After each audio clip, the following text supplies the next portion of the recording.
മഹാനായൊരു സൂഫി വര്യൻ അദ്ദേഹത്തിന്റെ വിദേശ പര്യടനത്തിന്റെ ഇടയിൽ ഒരു ഖബർസ്ഥാൻ കാണാനിടയായി. ആ ഖബർസ്ഥാനുകളിൽ മീസാൻ കല്ലിൽ മരിച്ച ആളുടെ പേരും ജനിച്ച തീയതിയും മരിച്ച തീയതിയും എഴുതി വച്ചിട്ടുണ്ട്. സ്വാഭാവികം. പക്ഷെ അതിന്റെ ഇടയ്ക്ക് എഴുതി വച്ചിരിക്കുന്നത് ആണ് അദ്ദേഹത്തെ അത്ഭുതപ്പെടുത്തിയത്.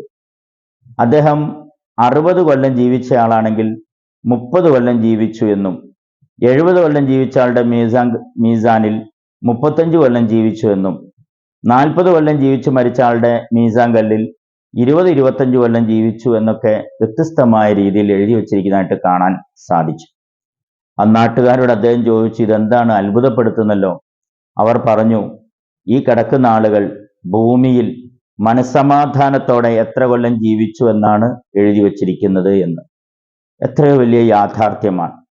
നമ്മുടെ ഈ ഹ്രസ്വമായ ഈ ചുരുങ്ങിയ കാലം 40, 50, 60 കൊല്ലമൊക്കെ ആയല്ലോ ജീവിക്കാൻ തുടങ്ങിയിട്ട്. നാമും നമ്മളെക്കുറിച്ചൊന്ന് കണക്ക് കൂട്ടി നോക്കുക. 60 കൊല്ലം നമ്മൾ ജീവിച്ചോ? 50 വയസ്സായവർ 50 കൊല്ലം ജീവിച്ചോ?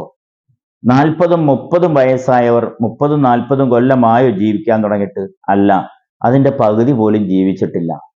കാരണം മനസ്സമാധാനത്തോടെ ജീവിച്ചത് വളരെ തുച്ഛമാണ്.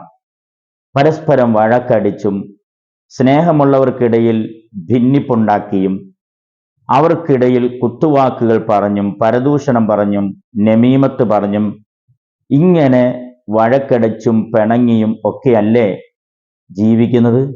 മനസ്സമാധാനത്തോടെ നാം ഒക്കെ എത്ര ജീവിച്ചു എന്ന് ചോദിച്ചാൽ ആയുസിന്റെ പകുതിയെ ജീവിച്ചുള്ളൂ എന്ന് ഈ സൂഫി കണ്ട മീസാൻ കല്ല് നമ്മളെ അറിയിക്കുന്നുണ്ട്.